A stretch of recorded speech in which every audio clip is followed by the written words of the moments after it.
Madhubabu pension योजना अधीन अनेक प्रकार भत्ता मिलसी से भितर आम वार्धक्य भत्ता विधवा भत्ता आ भिन्नक्षम भत्तार किन किन डॉक्यूमेंट निहाती जरूरी है से बाबद रे जानमा। आपण माने जिन स्क्रीनटा देखुछन इटा होचे मधुबाबू पेंशन योजनार फॉर्म जेनटा कि आम गोटे गोटे करी जिते भी इनफॉरमेशन अच्छे सब फिलअप करसुँ। इ फॉर्म रे जिते भी डॉक्यूमेंट लागसी सब अपलोड करवा लगी कहेसी। इ फॉर्म रो लिंक मो वीडियो डिस्क्रिप्शन रे दे देमी। आपण माने जिते बेले चाहे जाइकरी क्लिक करी डायरेक्ट ओपन करि पारबे। तो आसुन देखमा कि गुटे गुटे करी कि किन किन डॉक्यूमेंट हमको दरकार पड़सी भत्ता अप्लाई कला बेले। पहला आम देखमा ओल्ड एज जेनटा कहसन वार्धक्य भत्ता। वार्धक्य भत्तारे आमर लागसी एज प्रूफ लगी आमर लागसी बार्थ सर्टिफिकेट जेनटा कि आम कहसुँ जन्म प्रमाण पत्र। 2 नंबर है आमर आधार कार्ड इटा आमर आइडेंटिटी के दर्शासी। 3 नंबर है आमर फोटो जेनटा कि लेटेस्ट फोटो दरकार रिसेंटली पाखापुखी उठे थे फोटोटा 20-30 बरस आगर फोटोटा नहीं चले। 4 नंबरटा है आमर इनकम सर्टिफिकेट आरआई रिपोर्ट ने है आमर बीपीएल कार्ड। ये तीन भितर कहींटा गुटे भी हेले भी आपण अप्लाई करवा लगी योग्य अच्छा। 5 नंबर है आमर पासबुक जेनटा कि बैंक पासबुक आम कहसुँ। तो ये डॉक्यूमेंट जदि अच्छे आपण मानकर पाखे बेले आपण माने आराम से मधुबाबू पेंशन योजना रे वार्धक्य भत्ता अप्लाई करि पारबे। 2 नंबरटा है आमर विडो पेंशन जहाँ कि आम विधवा भत्ता कहसुँ।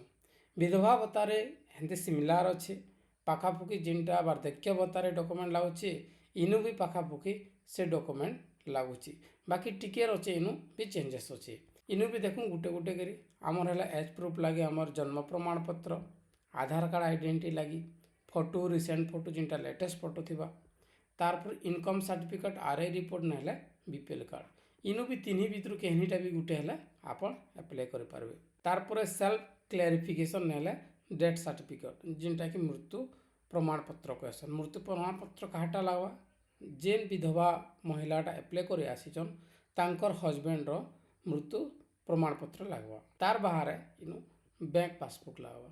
ये डॉक्यूमेंट जदि अच्छे आपण आराम से अप्लाई करि पारबे।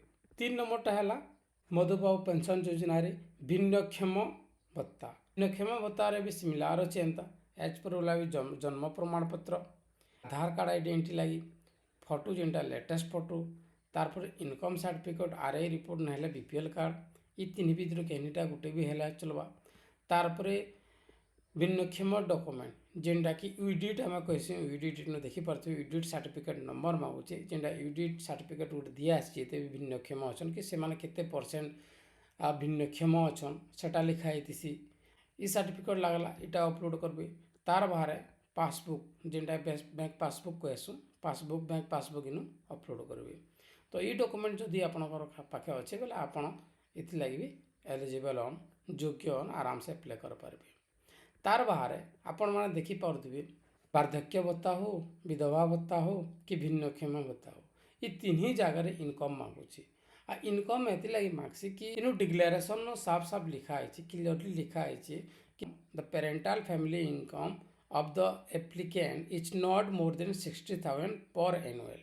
कैनी भी कैंडिडेट अप्लाई कर भत्ता लगी बोले तांकर फैमिली इनकमटा 60,000 कम होबार कथा वार्षिक बोले बर्षक तांकर 60,000 कम इनकम होबार कथा तारपर जाइए से अप्लाई करें।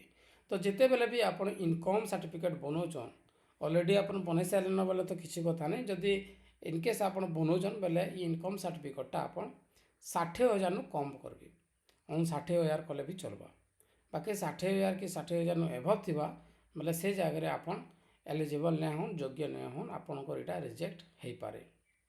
तो इटा गोटे सब बेले ध्यान रखिथि जिते इनकम सर्टिफिकेट बनाबे। तो ये वीडियो रे एते आपन को जदि वीडियोटा भल लागला लाइक टे करबे कमेंट टे करबे सब्सक्राइब टे करबे।